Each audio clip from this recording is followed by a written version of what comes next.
Cene domaće svinjske sušene pečenice na pijacama za mjesec januar 2026. godine jeste 1800 dinara po kilogramu.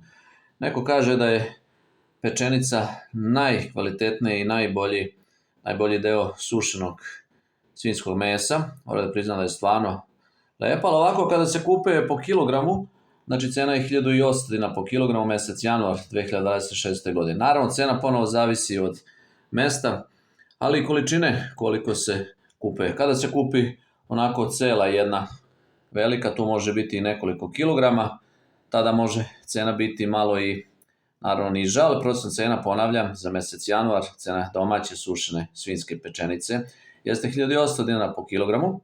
Pričamo o prosječnoj ceni, naravno, ponavljam, cena ponovo zavisi od količine, mesta, ali i pijace gde se pečenica kupuje.